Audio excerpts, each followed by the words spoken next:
día a todos los que se están conectando, los que ya están a la espera de este encuentro.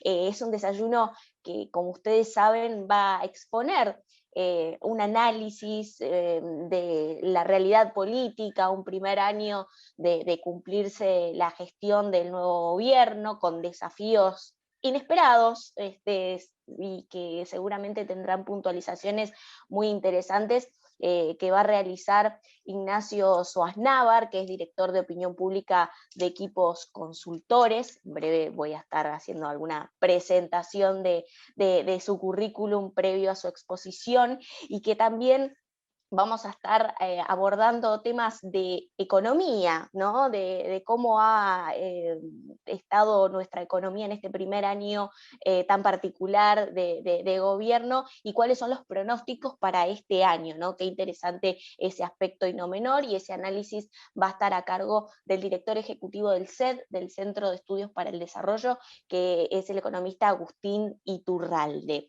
Vamos en principio a compartir unas palabras de bienvenida a quien hace posible este encuentro, que es CAS Montevideo, que es la Fundación Konrad Adenauer, y para eso vamos a estar recibiendo a su director, que es Sebastián Grundberger, que nos va a dar sus palabras de bienvenida. ¿Lo pronuncié bien, Sebastián? Sí, bastante bien, Le di un bastante tonito bien. alemán, Le diste un tonito uruguayo también, que está bien, estamos en uruguayo Uruguay. alemán. Ajá, muy Bueno, bien. Bueno, bueno, te dejo gracias la palabra. Tatiana. Gracias Tatiana, gracias em, Nacho, gracias Agustín Iturralde y sobre todo una muy cordial bienvenida a todos los que nos están acompañando en el día de hoy en nombre del CET y de la Fundación Konrad Adenauer de la oficina en Montevideo. Ha pasado bastante desde que tuvimos el último desayuno. De entrada, creo que todos teníamos la esperanza que este va a ser de modo presencial. Lamentablemente estamos siguiendo todavía en la virtualidad, no solamente aquí, sino en todo el mundo. Y todo el escenario nuevo de los contagios muy crecidos y de la vacunación también creo que han abierto claramente un nuevo capítulo político, ¿no? Para el gobierno, pero en general para el país. Además, hay otros temas, creo que han influenciado las últimas discusiones sobre el Mercosur, el enfrentamiento entre el presidente y Alberto Fernández.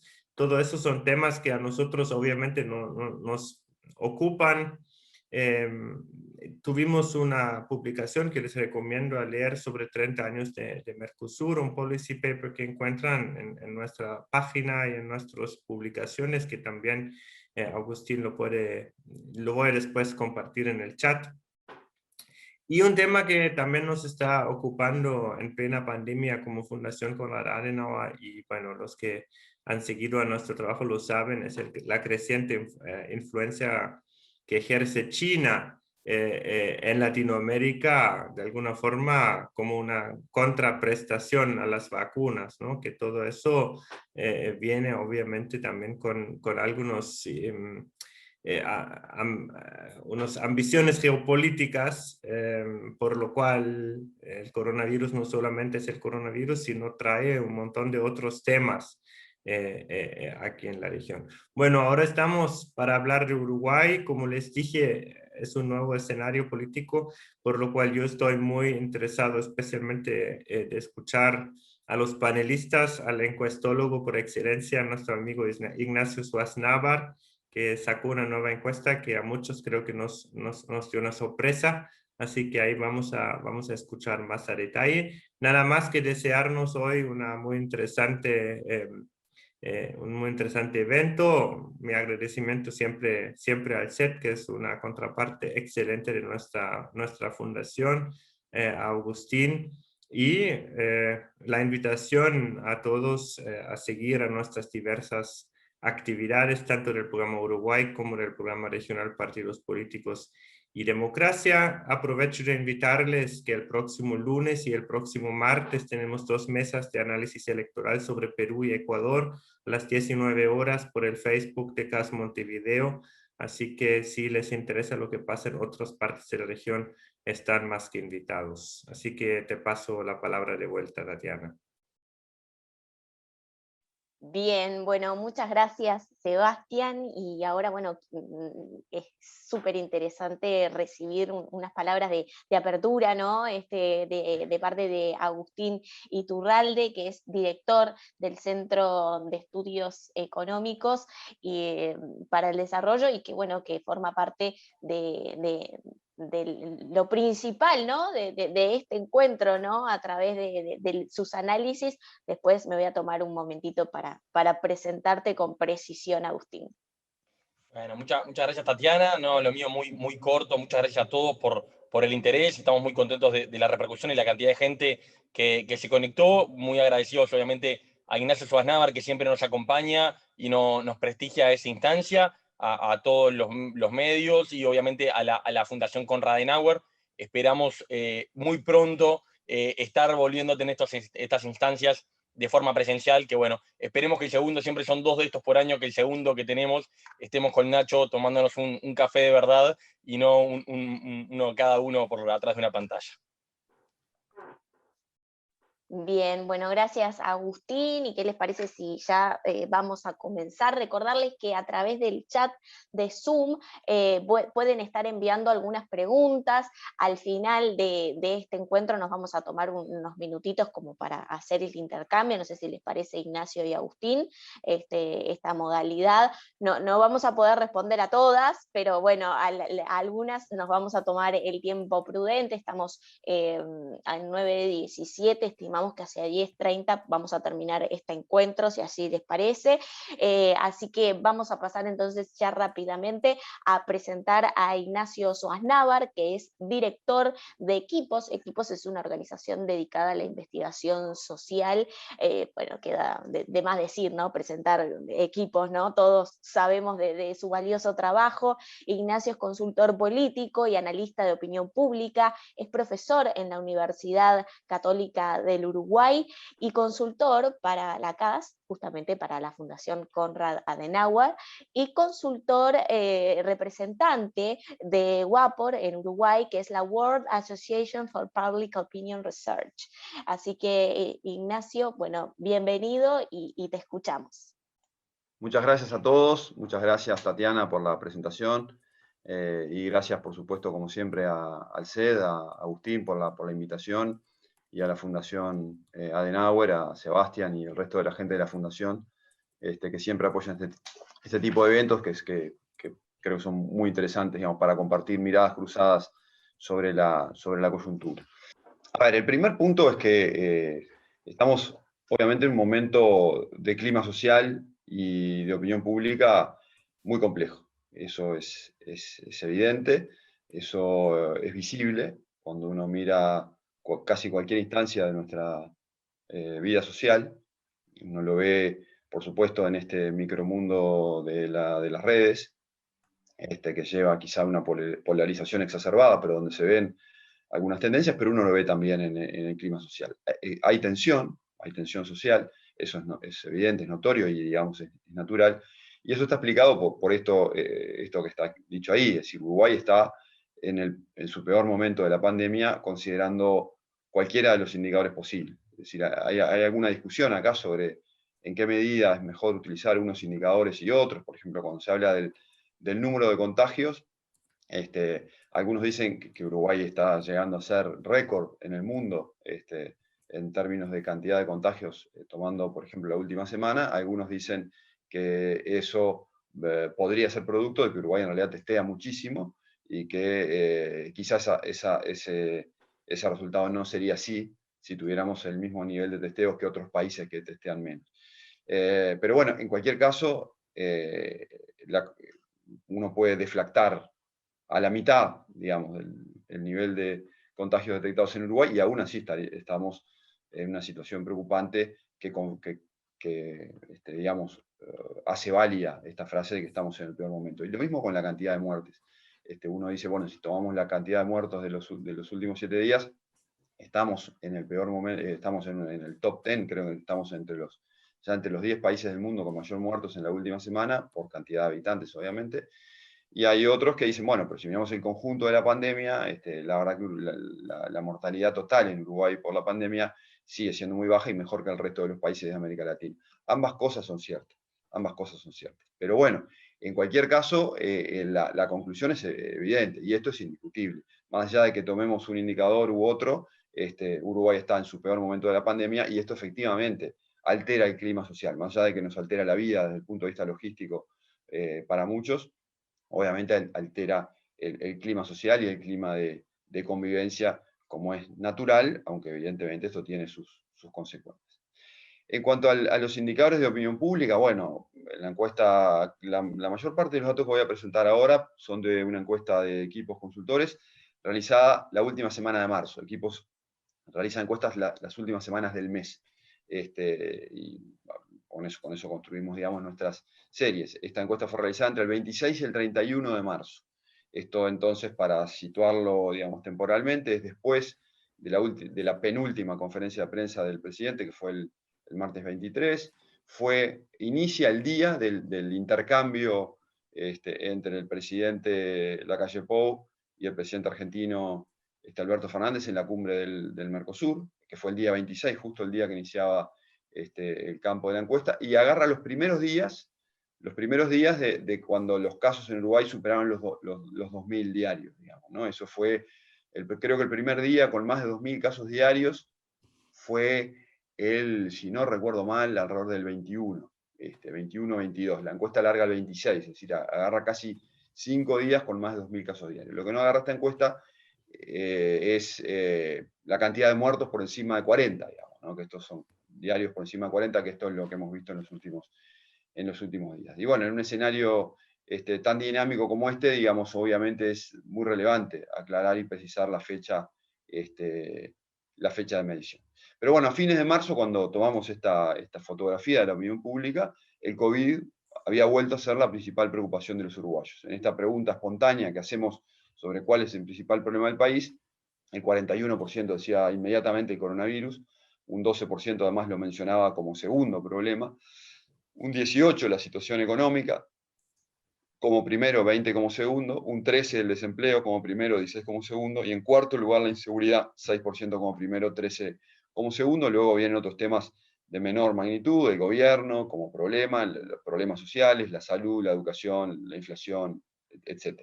Pero bueno, acá hay algunas continuidades, digamos, el menú de principales problemas se concentra en estos 4, eso ha sido constante en el año, pero lo que hay es mucha alteración en el orden en el cual mes a mes vemos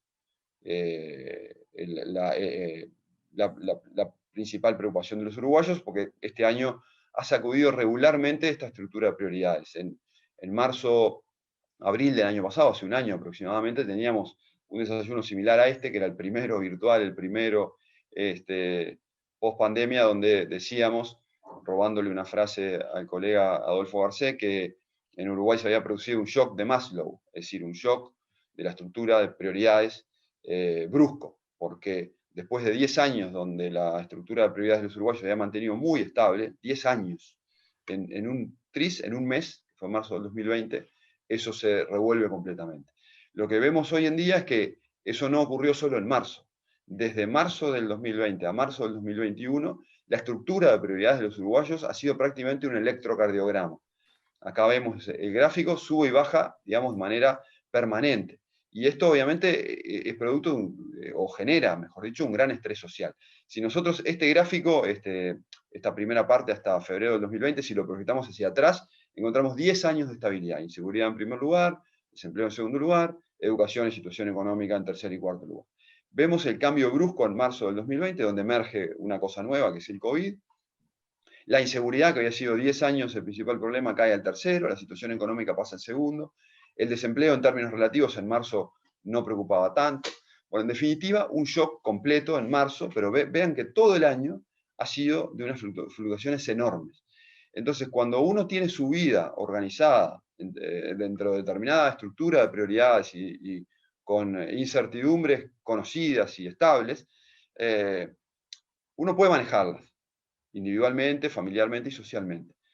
cuando uno siente que el mundo en el que vive está cambiando, las amenazas o las cosas que nos preocupan nos cambian todo el tiempo, uno ya no entiende de dónde vienen los golpes, digamos, o uno puede recibir golpes, está con temor de poder recibir golpes de distintos ámbitos, entonces la vida se vuelve mucho más dura para la gente.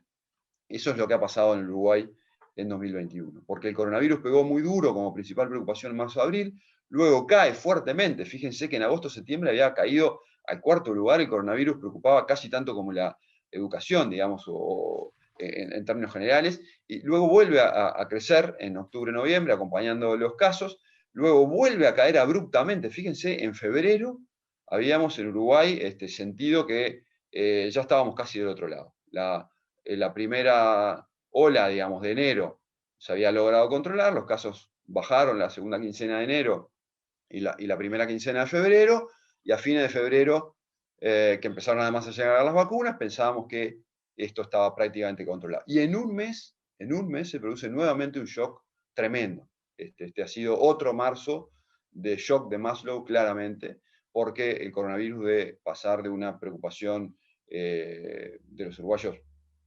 secundaria, claramente, pasa nuevamente al primer lugar con fuerza, no alcanzando la preocupación de marzo del 2020, pero sí en marzo del 2021 por encima de lo que estábamos, por ejemplo, en abril del 2020, lo cual muestra una intensidad realmente muy fuerte. Y en el medio vemos esto, en algún momento recuperamos la normalidad y la estructura de preocupación se parecía más a la del periodo anterior, luego esto se controla, pero evidentemente todo esto es un reflejo, resultado y generador, digamos, de un clima de ansiedad social. Estas cosas generan ansiedad social natural, y es lo que estamos viviendo, y hoy los uruguayos están viviendo sin dudas con ansiedad toda la situación que nos toca vivir como país. En marzo, en consonancia con estos datos, aumenta fuerte la percepción del riesgo por COVID, que es una variable sobre la cual se habla mucho, porque es una variable que puede, digamos, en algún sentido ayudar a controlar la pandemia. Me acuerdo en algún desayuno que hicimos por octubre, señalábamos que había disminuido la percepción del riesgo y que ya estaba a niveles muy bajos y que esa era una amenaza para el control de la pandemia, y efectivamente fue así. La disminución de la percepción del riesgo antes que por acá, por septiembre, fíjense, aquí tenemos los uruguayos que dicen que están muy asustados, bastante asustados, algo asustados o nada asustados. ¿Okay? Sobre todo los dos niveles de mayor intensidad fueron bajando desde marzo fuertemente hasta casi desaparecer o verse reducidos a un grupo marginal alrededor de septiembre, y donde más de un tercio de los uruguayos decían directamente no estaban nada preocupados por el COVID. En el desayuno que tuvimos en octubre, analizando los datos de septiembre, lo que decíamos es que esto efectivamente era una situación que podía complejizar el manejo de la pandemia porque los uruguayos habían perdido el temor. Y efectivamente, sobre noviembre es cuando se aprecia el incremento de casos, vuelve a incrementarse el temor sobre la primera quincena de enero. Acá en enero tuvimos dos mediciones, una de primera quincena y otra de segunda quincena, donde vimos variaciones significativas, en parte por el control, digamos, de esa primera ola de los primeros días de enero, y en parte por los anuncios, digamos, de la llegada de las vacunas que se anunciaron ahí también sobre la segunda quincena de enero, que volvieron a traer algo de calma. Y en febrero habíamos vuelto a niveles de percepción de riesgo muy bajos, casi tan bajos como el de agosto-septiembre, que de vuelta habíamos vuelto a más de un tercio de la población que decía que no estaba nada asustado frente al COVID, y eso obviamente fue la antesala de lo que ocurre en marzo. Nuevamente la baja percepción de riesgo lleva a una nueva escalada de casos. Y en marzo, como vemos, el cambio es muy fuerte, es el cambio más fuerte que tuvimos de un mes a otro en todo el año, prueba nuevamente de este shock. Y los niveles de preocupación extrema, digamos, mucho y bastantes, 36%, son los más altos, es exactamente el mismo número que en marzo del 2020. Volvemos a un nivel de percepción de riesgo, sumando las dos primeras categorías, iguales a las de marzo del 2020, y todavía con la categoría más extrema, que es el muy asustado, mayor, es el más alto de toda la serie. Entonces, efectivamente, los uruguayos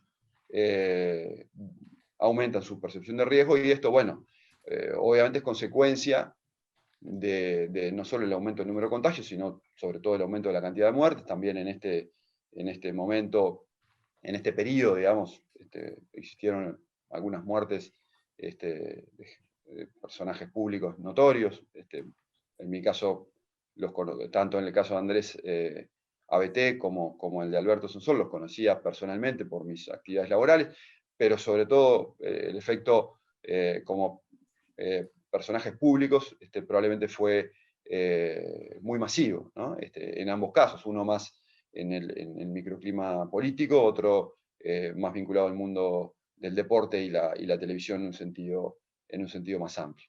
Y esas cosas obviamente impactan, después vamos a ver algún dato sobre esto, y entonces el temor aumenta.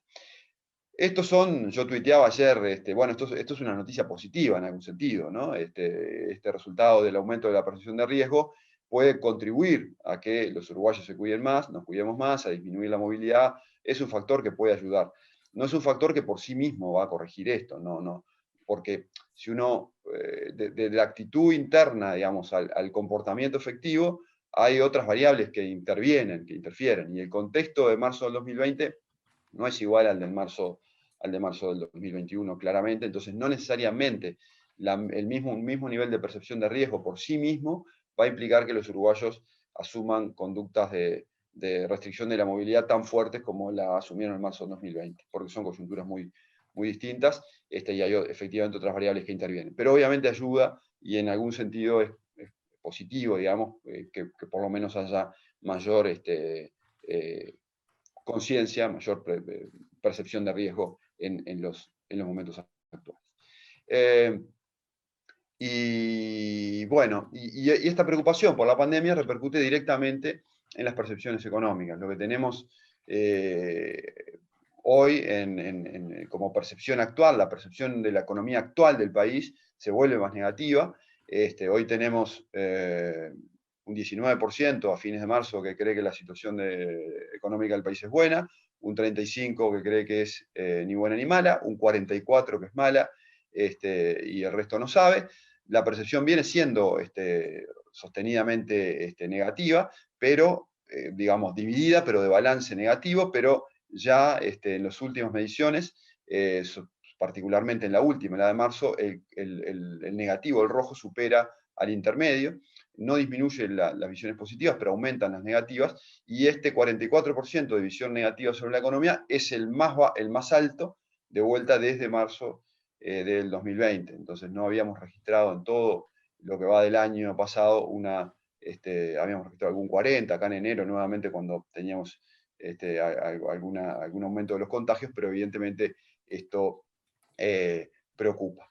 Y bueno, acá lo vemos más claramente, este es el periodo de gobierno actual, donde el verde, el positivo, se ha mantenido estable, el rojo había corregido, había mejorado mucho, digamos, desde aquel susto inicial, y ahora volvemos casi, digamos, al nivel inicial que teníamos en marzo.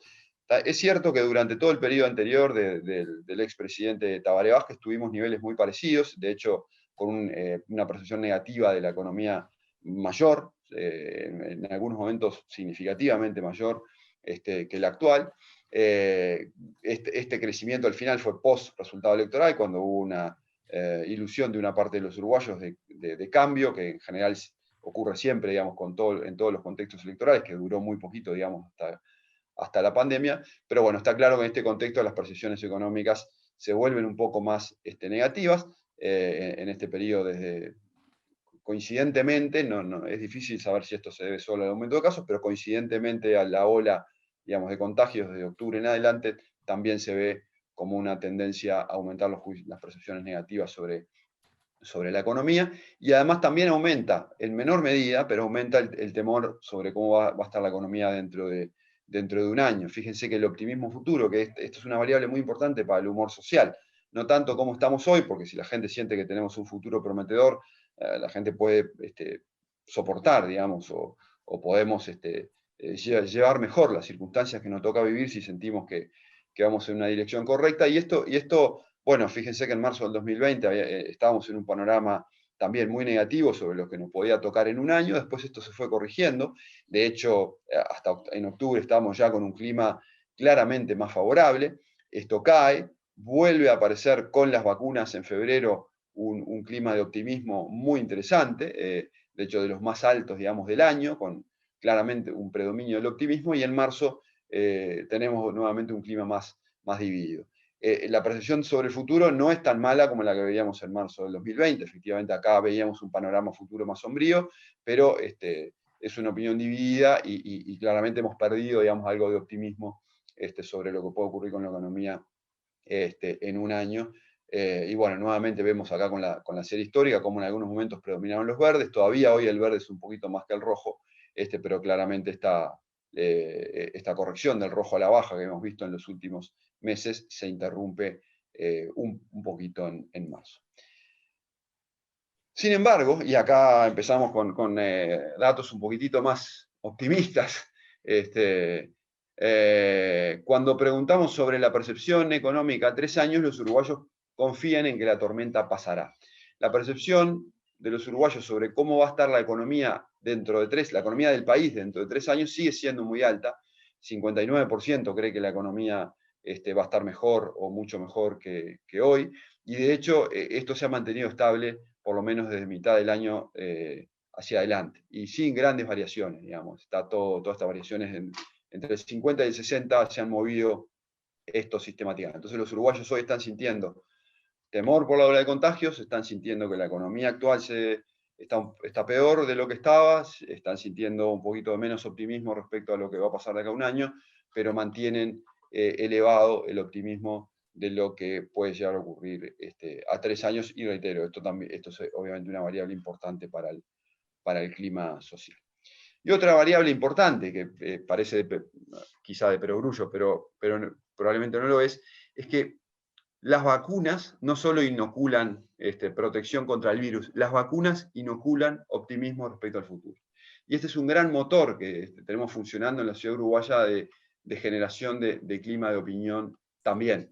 Obviamente es mucho más importante el otro efecto de las vacunas que el efecto sobre el clima de opinión, pero yo lo estoy analizando desde acá, y esto efectivamente es así. Lo vemos de dos maneras. Primero, que en los momentos de anuncio de llegada de las vacunas o de progresión fuerte de vacunación, los distintos indicadores de clima social y político mejoran, y lo vemos de otra forma, que es simplemente comparando la percepción que tienen del mundo las personas vacunadas de las no vacunadas.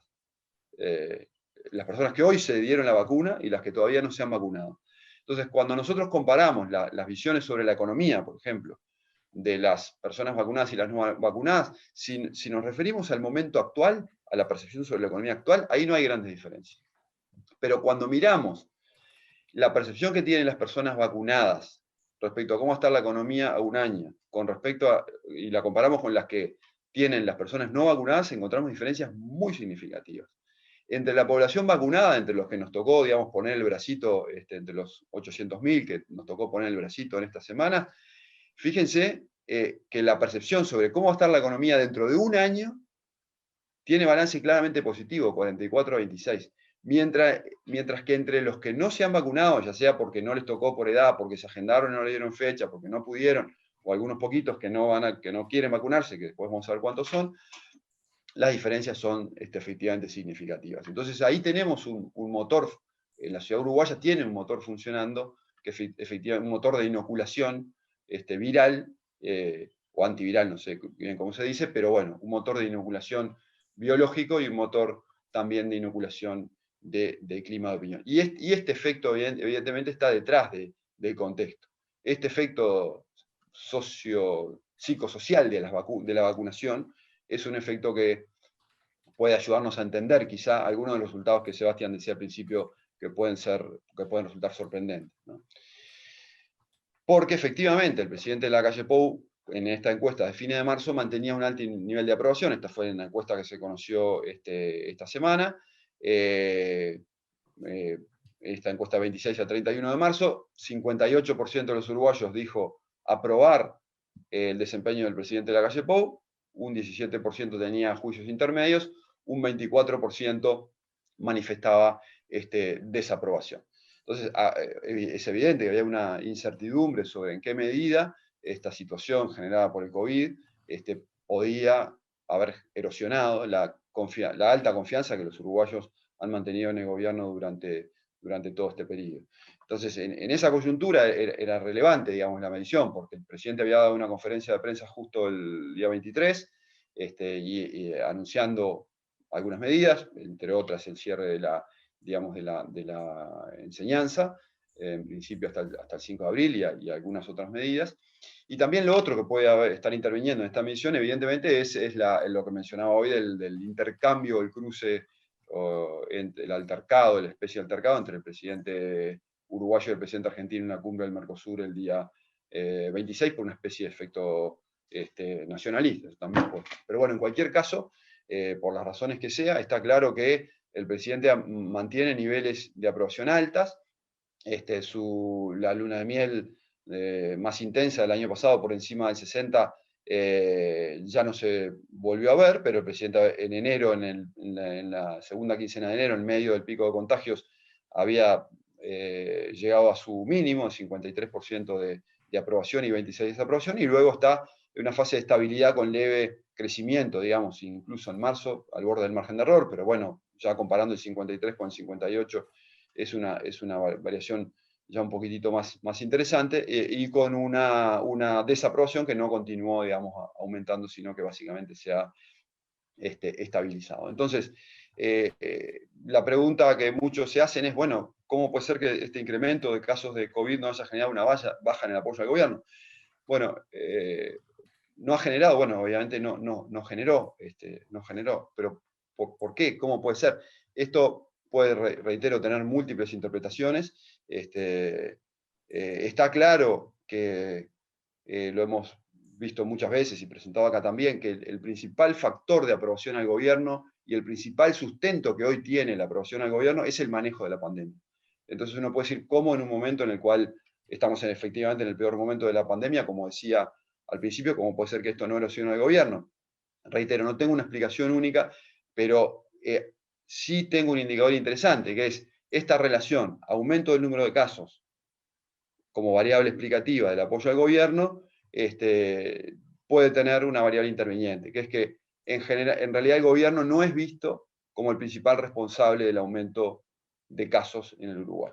Acá hay una pregunta directa que en las encuestas de equipos realizamos a los uruguayos, que es ¿quién cree usted que es el principal responsable del aumento de casos? ¿Es el gobierno que no toma las medidas adecuadas? ¿Es la ciudadanía que no se cuida lo suficiente? ¿Son los dos? Es decir, la culpa es un poco del gobierno y un poco de la ciudadanía. O no es de ninguno porque en una pandemia es inevitable que esto ocurra, etc. Y la verdad que los resultados son consistentes desde noviembre e incluso en marzo, donde la mayoría de la población dice que el principal responsable por el aumento de casos es la población que no se cuida lo suficiente. Hay un 11% que dice que es el gobierno el responsable, que debería aplicar otro tipo de medidas. Y un 12% dice que en realidad son los dos. Es una parte de la población y una parte del gobierno. Y hay solo un 1% que dice que nadie es responsable porque es inevitable. En marzo, estos eran más en las mediciones anteriores. Pero fíjense que la responsabilización hacia el gobierno por el aumento de casos está presente en un 23% de los uruguayos. Un 11% que lo señalan en forma exclusiva y un 12% que lo señalan en forma compartida. Pero la mayoría de los uruguayos en realidad siente que el crecimiento de los casos tiene más que ver con el comportamiento de la población que con el comportamiento del gobierno. Entonces, esta es una explicación fuerte, digamos, ¿no? No hay acá un costo hasta ahora, reitero, hasta fines de marzo, que haya tenido el gobierno por el aumento de los contagios. ¿Esto puede ser sostenible? Es decir, bueno, la verdad que no lo sabemos. Evidentemente, siempre los gobiernos que les tocan lidiar con situaciones complejas terminan asumiendo costos. Cuando la realidad es compleja, el gobierno en algún sentido es responsable. Si la inseguridad crece y es alta, como pasó en los periodos anteriores, la culpa del Ministerio del Interior y del gobierno, sea que hagan las cosas bien o las cosas mal, y cuando la economía anda mal, eso es inevitable que los gobiernos asuman y tengan costos cuando hay determinadas áreas de la vida social que se deterioran. Pero también es cierto que, por lo menos hasta fines de marzo, puntualmente los uruguayos no responsabilizaban al gobierno por el aumento de casos. No está medido, no tengo medido la responsabilidad del gobierno por el aumento de las muertes, que eso evidentemente puede tener un tono, un cariz distinto. Y eso podría llevar a que los indicadores variaran o que esta situación se complejizara un poco más. Las encuestas de opinión, lamentablemente, siempre son una foto del pasado. Y entonces esto nos muestra la foto hacia la última semana de marzo, y en un escenario, reitero, tan dinámico, nada nos da garantías de cómo puede esto estar operando en las próximas semanas. Pero creo que acá hay una pista explicativa interesante, digamos, de cómo la opinión pública está viendo esta situación. Bueno, el conocimiento de personas cercanas, fallecidas por COVID, es un factor que sí incrementa las visiones negativas sobre cómo el gobierno maneja la pandemia. Acá nosotros exploramos en qué medida gente que conocía contagiados de COVID tenía visiones más críticas sobre la pandemia y sobre el gobierno, etcétera, y no había un efecto fuerte. Pero sí, el conocimiento de personas cercanas, fallecidas, sí incrementa de manera significativa las visiones negativas. Y acá vamos a ver un dato de una encuesta. Esta encuesta es de principios de año, no es la última, pero los datos actuales son muy parecidos. La opinión sobre las medidas de gobierno contra el COVID, en el total de la población tenía una aprobación del 67 y una desaprobación del 19. Ahora, entre los uruguayos que conocían a algún fallecido por COVID cercano, la desaprobación al gobierno era del 27, es decir, a las medidas tomadas por el gobierno era 44% más alta. Entonces, acá, evidentemente, el aumento de muertes, en la medida que eso irradia, digamos, percepciones negativas, temor y posiblemente críticas al gobierno, es una amenaza, digamos, en términos del sostenimiento de buenos niveles de aprobación. Porque una cosa era, esta medición está realizada, la que estamos viendo ahora, en enero, cuando todavía los niveles la cantidad de muertos no se había disparado tanto como hasta ahora. Entonces, efectivamente, en este momento, el efecto agregado, digamos, el impacto agregado de este efecto podría ser más bien limitado, porque la cantidad de muertes será limitada. En la medida que estamos aumentando cantidad de muertes, estamos aumentando población que conoce cercanamente algún fallecido, y entonces esto puede efectivamente generar algún impacto negativo. Esto es bastante claro. Pero tenemos como dos motores aquí funcionando en paralelo. Obviamente el motor de la cantidad de contagios y la cantidad de muertes, que agrega preocupación, agrega tristeza y agrega molestia, agrega malestar, y como vimos, agrega desaprobación a la forma en que el gobierno está manejando la pandemia. Pero tenemos el otro motor, que es el motor de las vacunas, que como vimos generan un clima de confianza y optimismo muy, muy fuerte. Si uno sitúa esto en términos cuantitativos, bueno, está claro que la población vacunada, los 800.000 vacunados, en términos cuantitativos, es una inoculación, digamos, de optimismo mayor que cuantitativamente, que la que generan la cantidad de muertos, que, bueno, por supuesto que son muchísimos, pero no están ni cerca con la población vacunada. No sabemos cualitativamente cuánto es efectivamente el impacto, digamos, de un muerto con respecto al otro. Pero están los dos motores efectivamente encendidos en este momento en términos de generación de climas de opinión contrapuestos. Hay una buena evaluación del sistema de vacunación. Es un sistema de vacunación que tuvo algunos problemas con la agenda, con algunas cuestiones de logística, pero la verdad que en el balance los uruguayos hacen una muy buena evaluación. El 77% cree que el sistema de vacunación está funcionando bien, un 30% dice que está funcionando muy bien, un 47% bien, es decir, los uruguayos tienen confianza en el sistema de vacunación. Y una cosa muy importante, digamos, como país, aumenta fuertemente la predisposición a vacunarse. Esto era realmente un factor de riesgo, digamos, para el país. Acá tenemos las encuestas de enero a marzo. Fíjense que en enero los uruguayos estaban divididos. Un 43% decía que se iba a vacunar y un 43% decía que no se iba a vacunar. Y un 14% que no había tomado la decisión. Había efectivamente dudas muy grandes, había temor, incertidumbre respecto a las vacunas. Ya la segunda quincena de enero esto empieza a cambiar. A fines de febrero ya disminuye la población que no pensaba vacunarse, y en marzo tenemos ya, a fines de marzo, un 21% de la población vacunada, adicionalmente un 60% diciendo que se va a vacunar, un 7% que no ha tomado decisión, y solo un 12% que dice que no se va a vacunar. Entonces hubo, como ven, una drástica caída de la proporción de gente que afirma que no se va a vacunar, por lo cual también esta es una buena noticia desde el punto de vista de la capacidad del país para controlar la pandemia, porque hoy es la principal herramienta que el país tiene frente a sí para el control de la pandemia. Bueno, y un punto final, yo creo que esto es muy relevante, porque la verdad que, como decía hoy, en este clima de tensión social que estamos viviendo, muy notorio, también estamos viviendo climas de tensión política, porque la política obviamente es un reflejo de la sociedad, y estamos viendo niveles de confrontación política, no solo entre los actores políticos, sino también a nivel ciudadano, a nivel social, a nivel de los intercambios ciudadanos, uno que participa en redes sociales, no solo en las redes masivas, sino a nivel de grupos de WhatsApp, creo que estamos viendo, evidentemente, un nivel de tensión en los debates y en las discusiones que es probablemente atribuible a esta situación. Sin embargo, creo que es muy relevante también señalar que en muchos indicadores sustantivos relacionados con la pandemia, no vemos polarización política en la ciudadanía en general. Sí lo vemos cuando hay que juzgar al gobierno. Está claro que los votantes de la coalición, como, bueno, aquí no presenté los datos, pero están publicados en la web de Equipos y regularmente, los votantes de la coalición aprueban al gobierno, mientras que los votantes del Frente Amplio más bien desaprueban al gobierno. Y con respecto a los debates de coyuntura, eso es natural. En Uruguay, un país donde los partidos políticos y las identidades políticas son fuertes, los uruguayos ven la realidad a partir del lente político. Eso siempre ocurrió así. No estamos en este momento en un momento inhabitual o diferente desde el punto de vista de que los lentes partidarios nos muestren realidades distintas.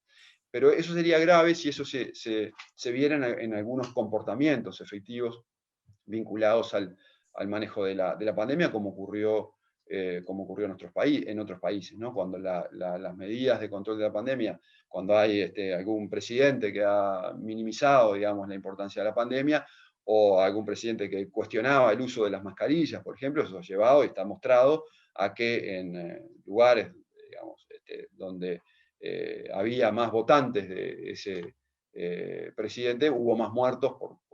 Eso es efectivamente, la partidización de la pandemia es siempre una mala noticia, y eso yo creo que es entonces una buena noticia, que eso no lo estamos viendo en Uruguay. Por lo pronto, en la percepción del riesgo. Acá, que la percepción de riesgo, que ayuda a encuadrar comportamientos individuales de cuidado, es similar entre votantes de unos y otros. Fíjense, acá simplificamos por el voto en segunda vuelta, entre los votantes de la calle Pou en segunda vuelta y entre los votantes de Daniel Martínez en segunda vuelta, en estas casi dos mitades casi perfectas que nos dejó la elección de segunda vuelta del año 2019, el susto, la percepción de riesgo es muy similar. Los negacionistas, los que dicen no estoy nada asustado por la pandemia, son casi los mismos en uno y en otro bloque. Y entonces, esta similitud, hay un matiz acá donde, en niveles moderados puede haber algunas diferencias, pero no son relevantes. En el fondo tenemos visiones muy parecidas, y esto va a llevar a comportamientos muy parecidos. No tengo medido, por ejemplo, el tema del uso de las mascarillas, pero es probable que sea efectivamente muy parecido, y eso está muy bueno. Entonces, porque si estas cosas se empiezan a polarizar, entonces ahí sí, o a politizar o partidizar, entonces ahí sí estaremos en un problema mucho más grande. Acá ha habido un comportamiento responsable de todo el sistema político uruguayo, gobierno, oficialismo y oposición, de señalar la gravedad del problema, de estimular a la ciudadanía para tomar las medidas de cuidado y protección, y eso es importante porque, bueno, estamos viendo comportamientos alineados. Y lo otro, que la predisposición a vacunarse, que también es el otro, efectivamente, gran efecto de capacidad de control que tenemos de la pandemia, también es similar entre los votantes oficialistas y oposición. Nuevamente, si lo ponemos por voto en el balotaje en estas dos mitades, es prácticamente la misma la predisposición a vacunarse, o bueno, algunos ya se vacunaron, margen de error mediante, es un poquito mayor el comportamiento que no se va a vacunar entre los votantes de Daniel Martínez que en el de la calle Pou, pero es insignificante.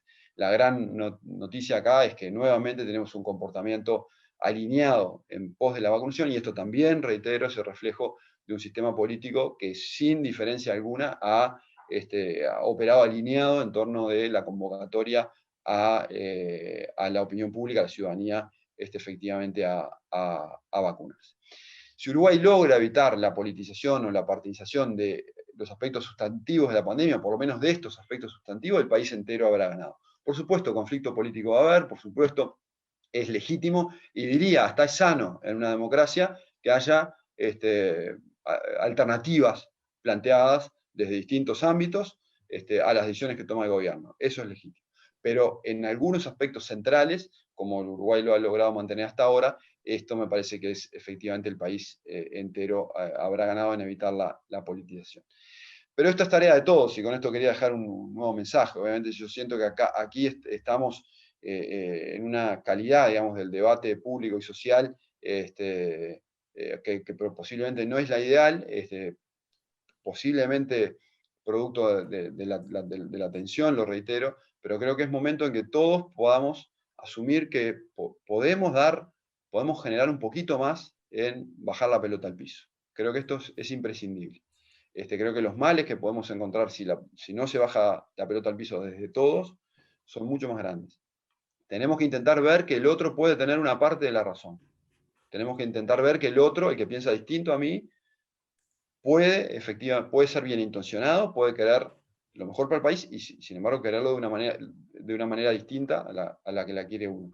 Eso, si no empezamos a asumir o a blindar esas creencias que han estado siempre muy marcadas en la identidad uruguaya, en la forma de ser uruguaya y en el debate político uruguayo, podemos estar en problemas. Y creo que todos acá podemos contribuir un poquito más a partir de tareas individuales. Agustín dijo hace unas semanas una frase que me gustó mucho, la frase que lo hizo famoso, digamos, ¿no? Esto uno no puede discutir siempre con la peor versión del otro, es maravillosa esa frase, eso es así. Efectivamente, no podemos estar todo el día discutiendo con la peor versión del otro, tenemos que intentar ver la mejor versión del otro, porque seguramente con la mejor versión del otro podemos trabajar juntos y llegar a acuerdos y disminuir un poco el griterío y asumir esta situación complejísima que nos toca vivir como país, que seguramente va a ser mucho mejor si logramos buscar más los consensos que estar siempre forzando al extremo los disensos. Así que bueno, los invito a esta tarea individual, colectiva, digamos, de bajar la pelota al piso y de intentar construir en conjunto una salida para esta situación más compleja. Muchas gracias.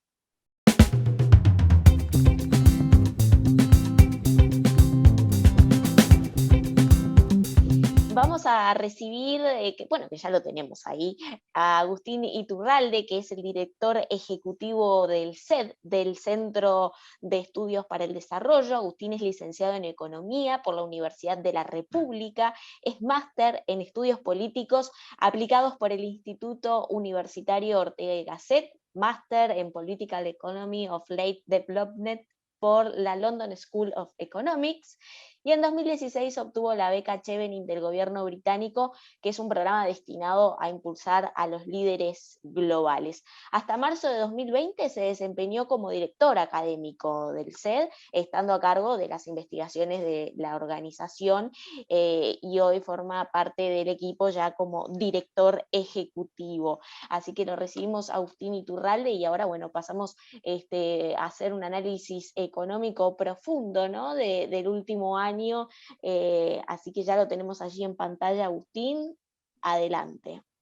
Bueno, muchas gracias, Tatiana. Espero que se vea y se escuche bien, si no me avisan.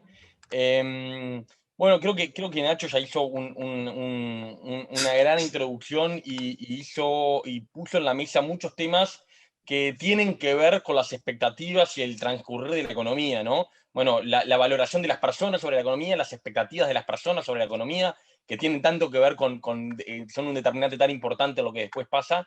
Y creo que como pocas veces el tema sanitario, el tema económico, el tema político y el tema económico están tan entrelazados y hay un nivel de incertidumbre tan importante en el corto plazo en las variables económicas sujeto a muchas de las cosas que Ignacio ya comentaba. Yo voy a dividir la presentación en tres partes. Una primera, presentar un poquito el contexto de cómo vemos, dónde estamos parados, tratando de evitar obsesionarnos con el COVID más allá del COVID. Después, una segunda parte que vamos a tratar de explorar tres claves que nos parece que son las tres cosas que este año tenemos que estar atentos a lo que pase en términos para ver cómo le va a ir a la economía uruguaya. Tres elementos que nos parece que cosas que están por resolverse y que van a ser muy importantes en la suerte económica que tengamos este año. Y tercero, bueno, algunas proyecciones con la mejor, a pesar de la incertidumbre, tratar de hacer la mejor aproximación que podemos a lo que esperamos para los próximos meses. Empezando un poquito por el contexto, creo que hay como dos, podemos acercarnos de esto desde el lado bueno y del lado malo, más allá del COVID. Y las buenas creo que ya, quizás hace algún par de meses no las veíamos tan claro, pero creo que hoy ya es bastante nítido que hay algunas condiciones internacionales que no las esperábamos tanto, pero que de golpe se alinearon y que son favorables para nuestro país. ¿De qué estamos hablando? Bueno, básicamente estamos hablando de dos grupos de cosas, de las tasas de interés internacionales, que bueno, liderado por lo que ha sido el tipo de interés de la Reserva Federal de Estados Unidos, que están en mínimos históricos, y que bueno, si bien están en mínimos históricos, hay cierta incertidumbre sobre el mediano plazo y hasta cuándo va a durar esto, hasta dónde. Aquí la incertidumbre mayor que después vamos a conversar es, bueno, la administración Biden está inaugurando un cambio de política económica muy relevante. Algunas personas hablan que desde Reagan no veíamos un cambio de política económica tan relevante en Estados Unidos, una expansión del gasto verdaderamente ambiciosa, y bueno, está la amenaza siempre latente de las presiones inflacionarias que podrían llevar a que en un plazo quizás algo más corto del que preveíamos hace algunos meses, estas tasas de interés empiezan a subir. Desde la Reserva Federal lo que se dice es que, bueno, que hasta que la reactivación, el empleo no esté consolidado, eso no va a pasar. Bueno, Estados Unidos tiene proyecciones de crecimiento buenas para este año, veremos cuánto dura eso, pero bueno, lo cierto es que hoy en día el costo del financiamiento es barato en el mundo, y eso a Uruguay le ha sacado un poco de presión a todo el frente fiscal, que es una de las amenazas principales que ya hemos hablado que teníamos. Ha bajado el costo de endeudamiento, ha bajado el costo de cada punto de déficit fiscal en el corto plazo. Creo que hay que vivirlo como una oportunidad más que como una situación permanente, pero bueno, allí está. Y en el otro frente, bueno, el precio de las materias primas agrícolas, que bueno, la carne, nuestro producto más importante, es el que ha demorado un poquito más en reaccionar y empezar a subir, pero lo ha hecho, no lo ha hecho tanto en términos comparados con los últimos años como lo han hecho las otras, pero ha subido y ha permitido mejorar la rentabilidad del sector, y sobre todo de otros sectores que habían estado muy complicados. El sector exportador uruguayo, no tanto la carne, aunque también, pero el arroz, los lácteos, habían tenido realmente años con números rojos, varios años con números rojos, y bueno, y de golpe nos encontramos con una realidad distinta, que subió el precio de la soja de forma muy significativa, pero también el de la leche en polvo, también el del arroz, también el de la lana. Bueno, creo que por ahí se abrió también una ventana de oportunidad que no sabemos exactamente cuánto va a durar, pero que permite a un problema de competitividad muy relevante que tenía nuestro sector exportador, darle una ventana que veremos cuánto dura, pero que obviamente es una de las condiciones positivas que en el contexto está mostrando. Las malas están más enfocadas en el barrio. Creo, ¿por qué no podemos decir que esto se parece al contexto internacional, al boom de los commodities que vimos del año 2003, cuando ahí Nacho mostraba cómo a finales del gobierno de Valle empiezan a caer, a desplomarse la visión negativa sobre la economía, y desde niveles altísimos, claro que sí, y que duró básicamente hasta el 2014. Bueno, ¿por qué? Bueno, porque claramente en aquella época teníamos un Brasil que básicamente crecía y estaba pidiendo cancha y casi que pedía sentarse en el Consejo de Seguridad de Naciones Unidas como un actor global, y una Argentina que crecía y que, sobre todo en la primera parte de ese periodo, tenía una estabilidad económica relevante. Bueno, hoy la realidad es bien distinta en el barrio. Argentina cayó casi 10 puntos, tuvo la mayor caída de la región, sin contar a Venezuela, la segunda mayor sin contar a Venezuela, solo le ganó Perú. Un aumento de la pobreza realmente triste, y unas proyecciones de crecimiento para este año que son muy moderadas. 5,8 es mucho, pero obviamente depende de la línea de base, ¿no? No solo Argentina cayó casi 10 puntos el año pasado, sino viene de 3 años consecutivos de caída del producto, muy relevante. Obviamente en ese contexto un 5,8 es una proyección de crecimiento moderada, y una inestabilidad macroeconómica que creo que ya todos la conocemos. Bueno, una inflación muy alta y acelerándose, que es la gran causante de la pobreza, ¿no? En Argentina desplegó durante la crisis del año pasado planes sociales importantes, pero que son totalmente inútiles cuando la inestabilidad económica y la inflación particularmente destroza el poder de compra de las personas. En esto hay una frase del expresidente del Banco Central, Mario Vergara, y hoy senador Mario Vergara, que decía, que yo la repito mucho: la principal política social es la estabilidad macroeconómica. suena algo exuberante para quien está por fuera de la economía, pero la verdad que cuando uno mira lo que pasó en Argentina y los millones que cayeron a pobreza el año pasado, a pesar de todos los intentos de políticas sociales que se hicieron, creo que es evidente.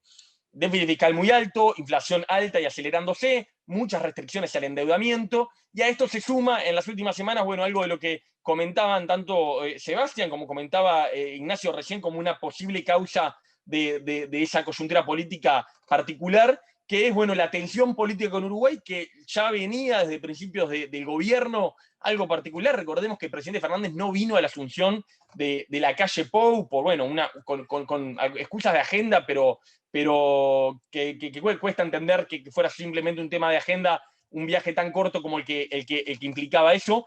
Y que, bueno, la tensión de hace algunos días en la cumbre del Mercosur, el intercambio, parece que Argentina está en una postura compleja hacia Uruguay, que no solo va por el tema de flexibilización del Mercosur, sino también en otros temas que son importantes a los que nos tenemos que poner de acuerdo, como el tema de puertos, el tema del dragado de nuestro puerto que está en cuestión.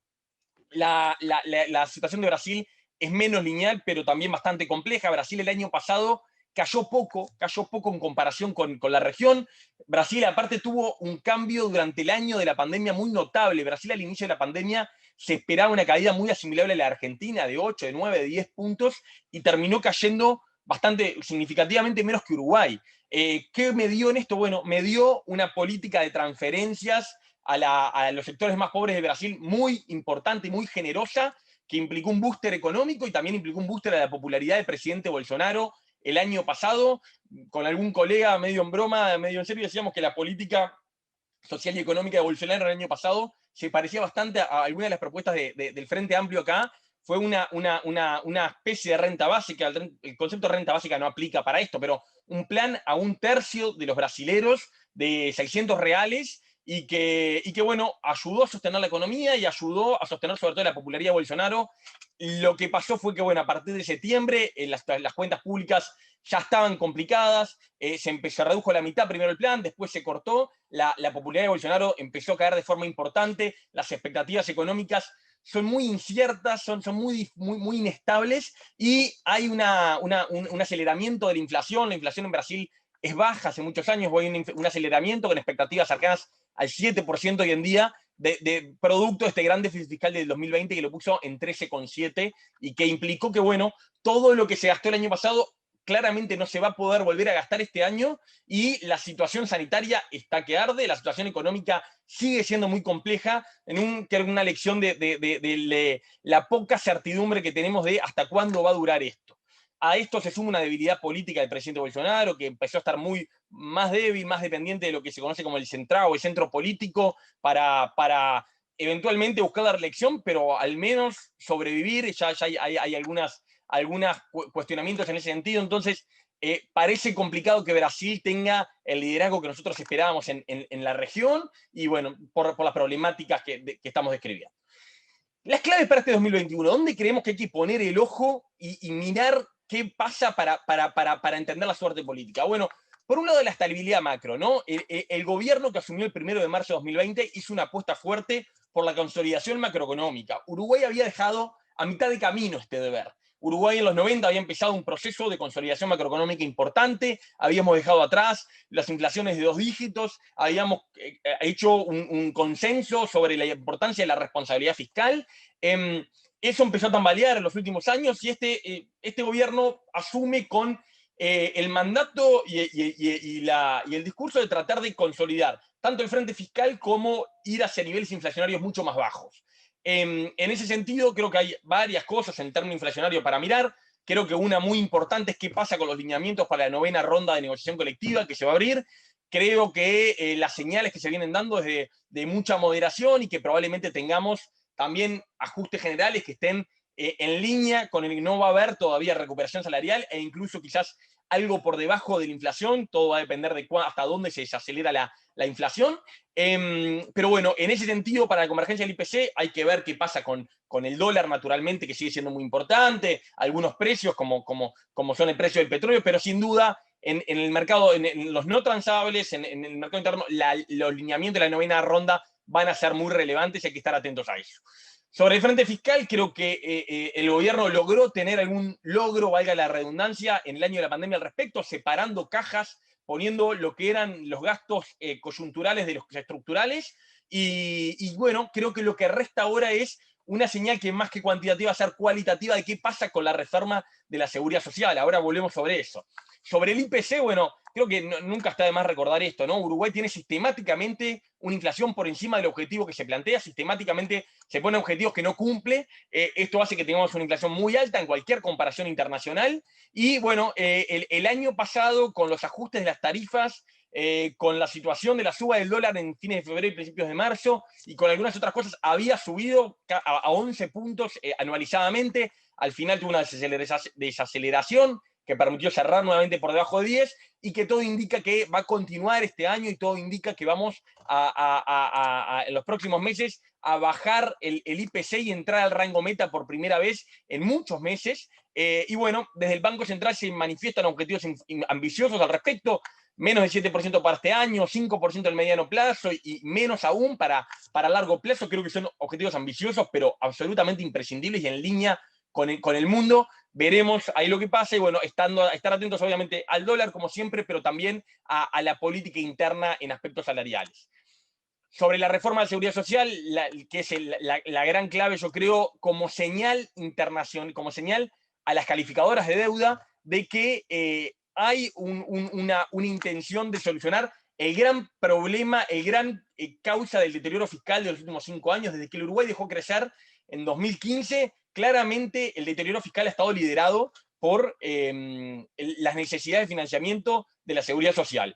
Creo que hay un trabajo importante, hay una comisión que está trabajando mucho y seriamente, y que resta ver a ver cómo se lauda esto, cómo llega el gobierno a la votación de algo que siempre es complejo y que siempre tiene costos políticos, como una reforma de la seguridad social, cómo lo procesa el sistema político todo, ¿no?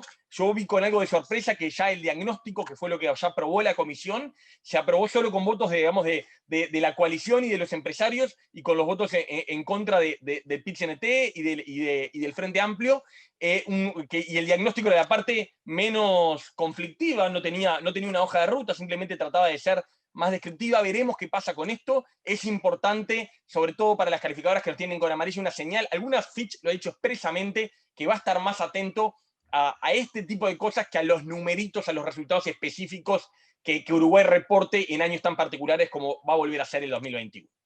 Segunda clave, el mercado de trabajo y los ingresos de los hogares. Creo que acá está la principal amenaza que tiene el gobierno, sobre todo en parte en algo de lo que hablaba Nacho recién, para cómo mantener altos niveles de popularidad y de respaldo y de legitimidad política, que es un capital que es necesario para seguir gobernando y, por ejemplo, para aprovechar reformas importantes como el gobierno todavía tiene en agenda, como recién comentábamos. El deterioro del mercado laboral ya tiene como 6 años, el deterioro de los ingresos de los hogares tiene 3, el aumento de la pobreza evidentemente también se agudizó mucho en 2020, pero también venía levemente empeorando en el 2018 y sobre todo en el 2019, cuando tuvimos casi 25.000 pobres más. Creo que acá es una enseñanza clara de un poco un mito que creo que tiene instalado, de que parecería que los sectores más pobres viven sobre todo de transferencias. Creo que lo que ha pasado en el Uruguay en los últimos años nos muestra claramente que el mercado de trabajo sigue siendo la principal fuente de ingreso de todos los sectores en Uruguay y también de los sectores más pobres, a pesar de que las transferencias sociales son importantes. La recuperación del mercado de trabajo creo que es crítico. Lograr revertir algo, al menos parcialmente, de este deterioro creo que va a ser muy importante para que el gobierno pueda seguir navegando con buenos niveles de respaldo que le permitan seguir haciendo reformas sustanciales. Ahí nosotros manejamos un escenario de recuperación moderada que a fin de año no permitiría recuperar ni siquiera el empleo que teníamos en febrero de 2020, cuando ya sabemos que ya estaba deteriorado el mercado laboral.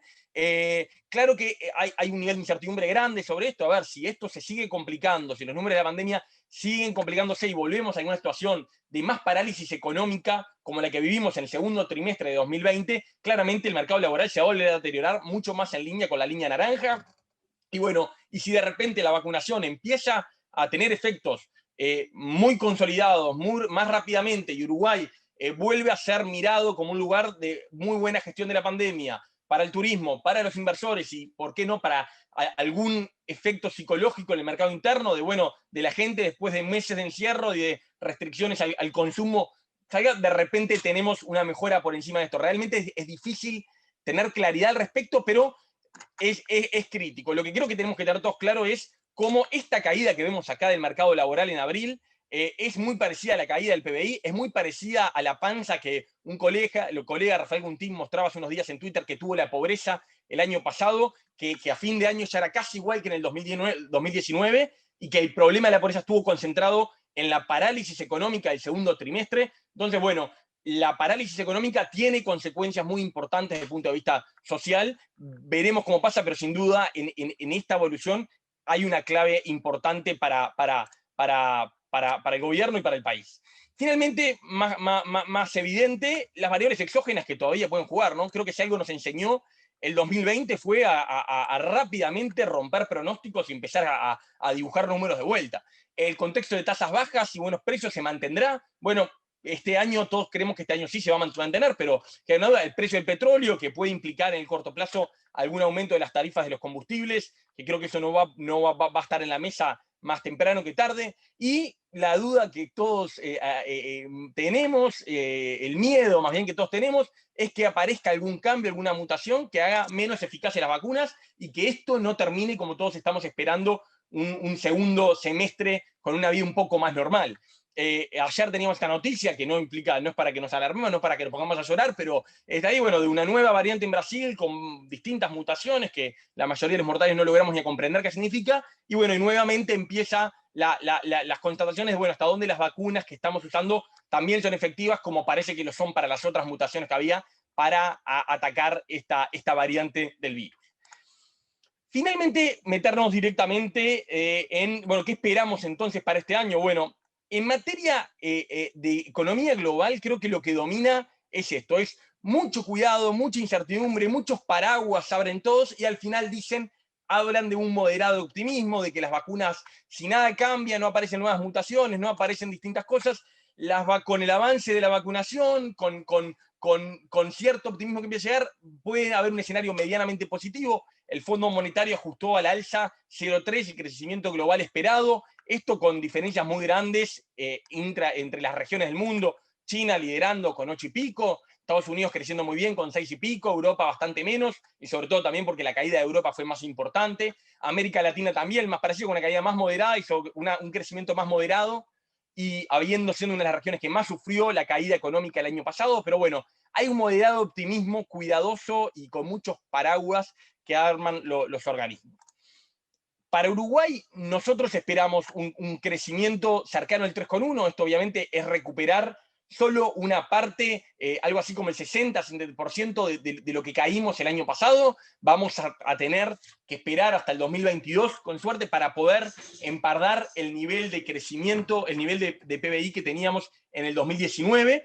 Es una caída, es un crecimiento alineado, no moderado, y sobre todo cuando uno pone en la mesa lo que fue la caída de 4,9 que se terminó configurando en el 2020. El IPC creo que es una de las buenas noticias, desacelerándose de forma importante, 7,1 creo que es una proyección razonable, incluso creo que en estos meses, probablemente viendo el dato del mes que viene, podamos volver, si se consolidan algunas cosas, volver a ajustar a la baja y podemos esperar un IPC que cierre perfectamente por primera vez dentro del rango meta, como comentábamos, y una tasa de empleo. Creo que cada vez es más relevante mirar la tasa de empleo más que la de desempleo por la volatilidad de la actividad en una situación tan particular como la pandemia, también recuperándose moderadamente, llegando a algunas décimas menos que el nivel de febrero de 2020, lo cual permitiría quizás no muy tarde en el 2022 ya estar en esos niveles. Naturalmente, esto está sujeto a los cambios que puedan suceder.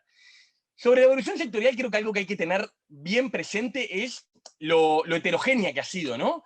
Cuando hablamos de la caída económica, es una caída muy despareja, y ya en el último trimestre de 2020 teníamos el sector agropecuario por encima de lo que había sido el último trimestre de 2019. este primer trimestre de 2021 fue particularmente bueno para el sector exportador, que crecieron las exportaciones los 3 meses de forma muy significativa, no solo contra el año 2020, que es complejo, sino también contra el 2019. Creo que eso muestra la heterogeneidad y bueno, este contexto de precios y de China recuperándose y demandando con fuerza lo permite. Y bueno, algunos otros sectores, como bueno, la energía quizás no tan con un impacto social tan claro, pero sin duda aquí en el comercio, que es el gran empleador de este país, la caída más relevante, después algunas cosas intermedias, la construcción también teniendo un rol desde la inversión pública y privada relevante en términos positivos, que junto con el sector agro es quien esperamos que tenga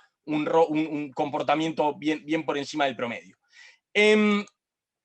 Para terminar y para dejar una reflexión también más allá del corto plazo, me gustaría recordar algo sobre un tema que no es nuevo, que hoy escribimos en el país y que nos parece muy relevante para entender las características de la economía uruguaya, las características estructurales de la economía uruguaya. Recientemente en un artículo sobre la nueva política económica de Biden, leí y me pareció muy útil esta idea de la economía de 2 carriles, que no tiene nada de nuevo, que los estructuralistas cepalinos ya hablan hace muchas décadas de esto, en general con una connotación mucho más negativa, que creo que no necesariamente la tiene que tener.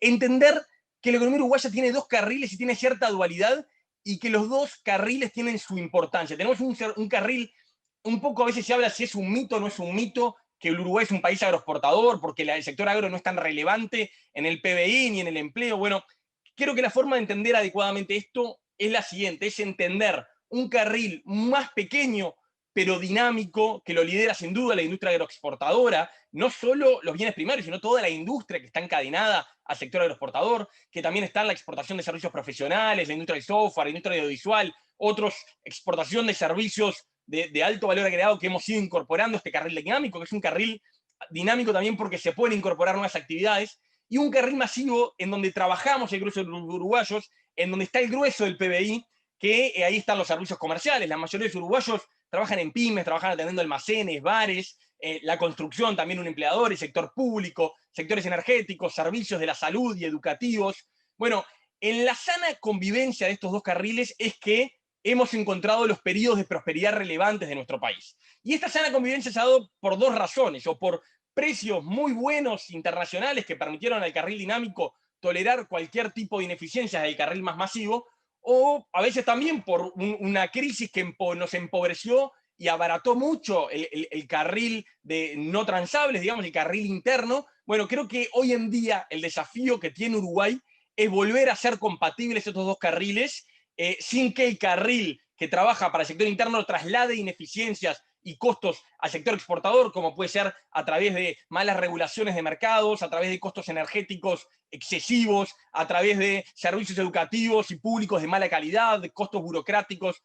Bueno, ese es el desafío que tenemos. Y el desafío, hoy tenemos una coyuntura de mejores precios internacionales que puede distender la tensión que volvió a estar muy latente desde hace 5 o 6 años entre los 2 carriles. La mejora coyuntural puede distender un poquito la tensión, pero los deberes de largo plazo siguen siendo los mismos, y la coyuntura favorable del sector exportador hay que usarla como una oportunidad. Los deberes siguen siendo, de un lado, algunas cosas macro, como la consolidación, la estabilidad, la inserción internacional, pero también muchas cosas micro, como la regulación del sector energético, costos mucho más alineados con los internacionales, una mejor regulación del mercado laboral que sistemáticamente aparece mal rankeada en cualquier indicador internacional que lo mida, costos de infraestructura excesivos, el sistema educativo. Creo que tenemos el desafío y la oportunidad de por primera vez tratar de hacer mucho más eficiente este carril de los no transables, no necesariamente no transables, pero este carril que vive y trabaja para el mercado interno, que no implique tener que abaratarnos. La forma de ser competitivos que encontramos luego de algunos de estos problemas ha sido inflación, devaluación, empobrecimiento y hacernos competitivos de la peor forma posible. Bueno, hoy en día tenemos la oportunidad de tratar de hacer las reformas pendientes, micro y macro, que hemos hablado ya otras veces, para poder volver a una sana convivencia entre los 2 carriles, que implica que el carril para el mercado interno no traslade costos excesivos al carril dinámico, y también todos entendamos que no va a venir la recuperación del empleo, no va a venir por el carril dinámico, que es el carril ese que trabaja para el mercado interno, que también es muy importante y que es el gran empleador de este país y que está bien, no es un problema en sí mismo que así lo sea. Creo que es importante, en la medida que todos entendamos esta particularidad de la economía uruguaya, creo que vamos a tener mucho mejores chances de abordar con precisión los problemas. Bueno, yo dejo por acá, Tatiana. Bien, bueno, más que interesante y completísimo el análisis de Agustín Iturralde, que es director del CED, y bueno, estamos en 10:21, si les parece son un montón las preguntas que están llegando vía el chat interno aquí de Zoom, si les parece para hacer dentro de lo que se pueda prolijos con el tiempo, ¿les parece que seleccionemos 2 o 3 preguntas para cada uno de las que están en el chat? ¿Les parece que podemos ir ahí en un timing de 10, 12 minutos para ya ir finalizando el evento? Me voy a dirigir al chat, bueno, desde ya que van a ser algunas seleccionadas en orden, digo, aleatorio, por así decirlo, así que les pido disculpas a quienes no podemos incluir, pero seguramente que les pueden dedicar quizás una respuesta por interno, digo, ¿no? Nos quedan las preguntas y respuestas aquí registradas. Bien, tenemos una pregunta que está dirigida a Ignacio Sosnávar y dice, bueno, desde el 23 de marzo, cuando se hicieron las últimas encuestas, los números de los nuevos casos subieron y el sistema de salud se empezó a saturar mucho más que antes. Aparecen más voces diciendo que el gobierno tiene que adoptar medidas más estrictas. ¿Se pueden esperar grandes cambios en la aprobación del gobierno? Quizás esto ya para hacer una aproximación futurística a la próxima encuesta. Sí, bien, gracias Tomás por la pregunta. Sí, a ver, primero una precisión, la encuesta anterior terminó el 31 de marzo, es decir, se realizó entre el 26 y el 31 de marzo, estamos a 9 días, digamos, de la encuesta. Por supuesto que la opinión pública puede moverse y efectivamente los factores que tú estableces en la pregunta son correctos, han aumentado más los casos, han aumentado más los fallecimientos, han aumentado mucho más las personas, los uruguayos que están en el CTI, y ha habido muchas más voces en el debate público pidiendo otro tipo de medidas sanitarias y económicas, y la presión sobre el gobierno es efectivamente mayor. ¿Esto puede impactar en la opinión pública? Por supuesto, puede impactar, además de cómo pueden impactar los factores que ya mencionamos aquí, de que el conocimiento de casos cercanos y de muertes de COVID pueden influir. En el sentido contrario, tenemos el optimismo inoculado por la vacunación, y eso en última instancia, es una pulseada, digamos, que está dando en términos de opinión pública de efectos en un sentido u otro. La verdad que no tengo la bola de cristal para saber qué va a ocurrir, pero cualquiera de los escenarios es posible, y bueno, te lo contesto a finales de abril, digamos, la pregunta. Para el próximo desayuno. Para el próximo desayuno. Bien, vamos con una pregunta para Agustín. ¿Qué posibilidades, dice, bueno, Iván Sánchez Díaz, que nos acompaña, la economía por sobre lo político? ¿O qué posibilidades económicas viables y que no genere desestabilidad es posible? Por ejemplo, gravar a sectores mejor posicionados, como lo hace Nueva Zelanda y como recomienda el FMI. Más allá de lo ideológico, ¿hay viabilidad económica para una medida así?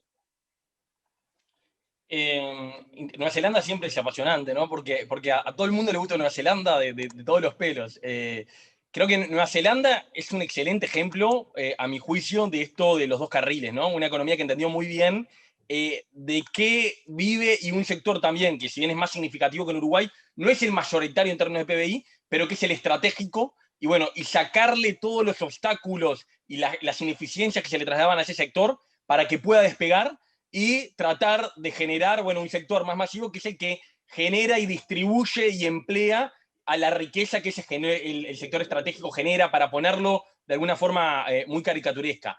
Yo creo que sí. Nueva Zelanda, ojo que lo que hizo Nueva Zelanda fue subir la última franja del IRPF, ¿no? Nueva Zelanda no hizo una gran... Nueva Zelanda no es un país, para ser un país rico, no tiene altos impuestos, todo lo contrario, para su nivel de estándar de riqueza tiene impuestos moderados, y lo que hizo ahora fue la última franja del IRPF, algo así como que los que en Uruguay ganaran más de 350.000 pesos al mes, les aumentó el porcentaje que pagan esa última tasa. Tendré que verlo, lo estuve mirando, no tengo bien claro, pero no está tan desalineada con nuestra última franja del IRPF, es algo por encima.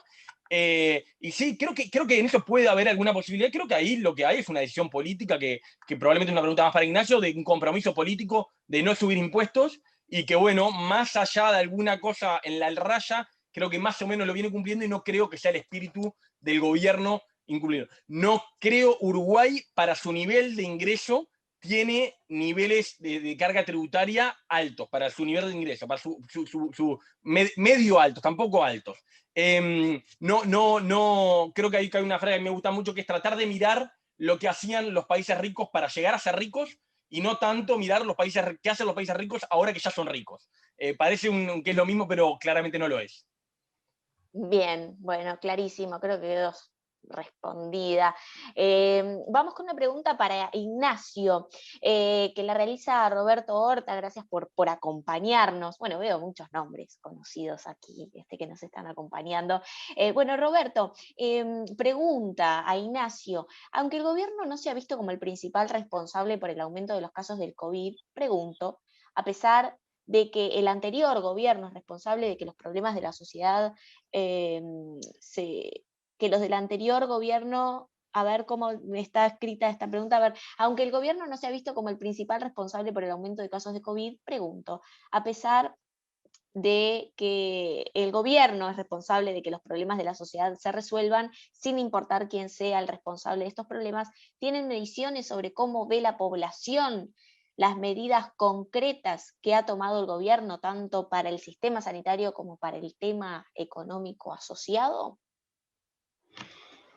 Sí, tenemos mediciones en general, como creo las medidas, la evaluación de las medidas tomadas en el manejo de la pandemia COVID, la presentaba ahí al pasar, cuando mostré la diferencia entre lo que opinaba la población general y lo que opinaba la población que conocía fallecidos por COVID. Tiene una aprobación alta. De hecho, todo el manejo que el gobierno ha hecho de la pandemia tiene una aprobación alta, y no solo eso, sino que es el principal sustento de la aprobación del gobierno, que no es menor. Entonces, si el gobierno empieza a fallar ahí, si la población percibe que el gobierno empieza a fallar en la estrategia de manejo de la pandemia, eso puede ser un factor que impulse a la baja, digamos, la evaluación de gestión del gobierno. Hasta ahora, la población ha visto las medidas adecuadas, tanto en el plano del manejo sanitario como del plano del manejo económico.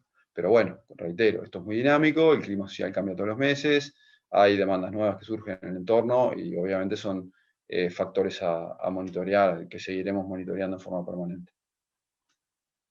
Bien, bueno, vamos a ir con una pregunta para Agustín, y después ya las últimas preguntas en esta rondita que habilitamos. Tenemos aquí, bueno, para Agustín, de parte de Margarita Roldós, que nos está acompañando. En estos 2 carriles que justamente mencionaba Agustín, ¿prevé cambios en los modelos de negocios de las empresas tendientes a adecuarse a partir de las enseñanzas derivadas de la pandemia y el traslado, por ejemplo, a actividades online y cambio en comportamientos sociales?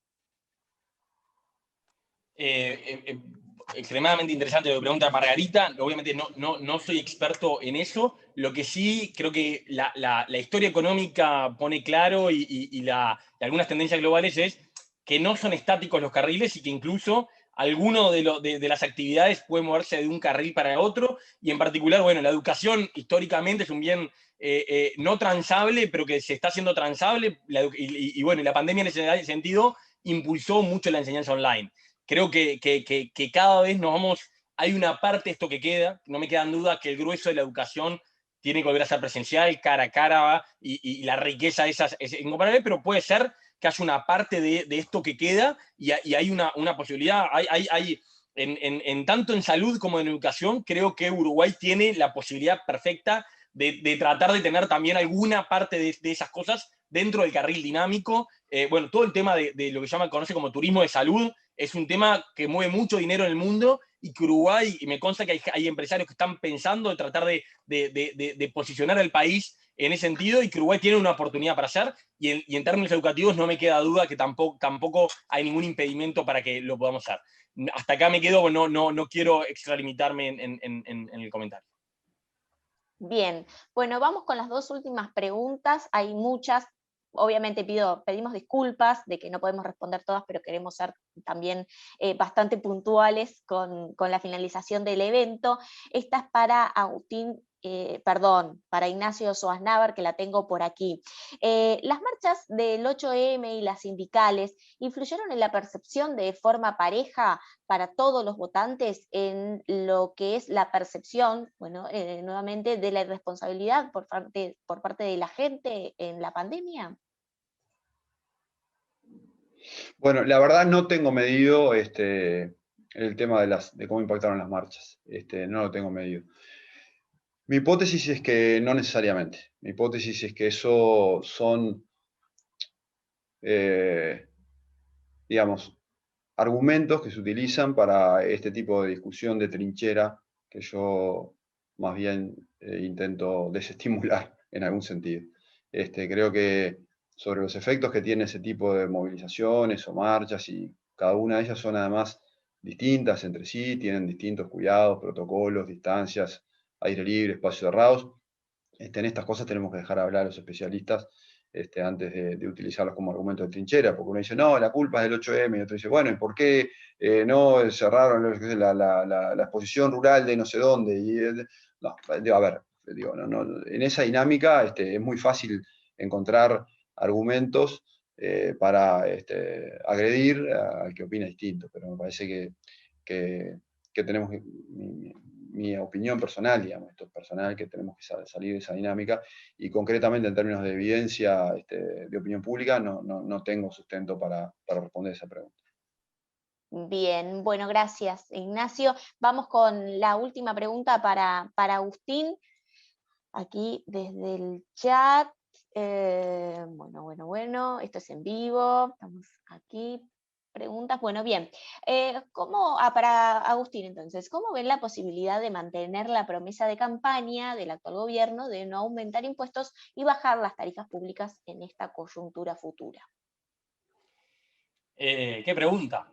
Bueno, creo que fue una promesa de campaña arriesgada en un contexto de incertidumbre y de deterioro fiscal con el cual se iba a tomar el gobierno, sobre todo porque también iba acompañado de un mejoramiento de las cuentas públicas. Es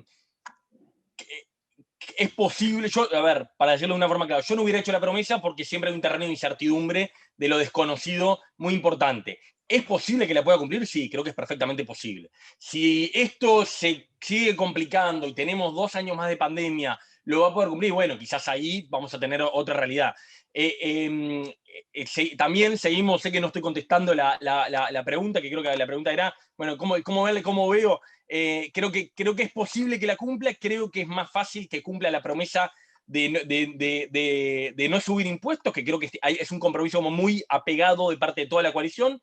Lo de las tarifas va a ser más complejo y creo que se va a tener que ser originales. No vamos a lo de las tarifas, no vamos a ver bajas de corto plazo, quizás de mediano y largo plazo, en la segunda parte del quinquenio. Alguna de las reformas en el mercado, la regulación del mercado energético, por ejemplo, pueda permitir alguna baja moderada del combustible y creo que del lado de la energía eléctrica, que es donde también tenemos, sobre todo temas domiciliarios, tarifas muy altas, el camino puede ser por algo más de innovación, de promover las tarifas especiales, las tarifas inteligentes, que terminan teniendo un impacto, terminan mejorando la eficiencia de la empresa, la eficiencia del uso energético del país y permitiendo que el usuario concretamente pague una tarifa menor por cada megavatio. Entonces, bueno, creo que no va a haber una baja significativa de corto plazo, y quizás sí pueda haber, en la medida que el gobierno siga estando fuerte y siga logrando procesar las reformas que se propuso, algunas bajas moderadas en el mediano plazo.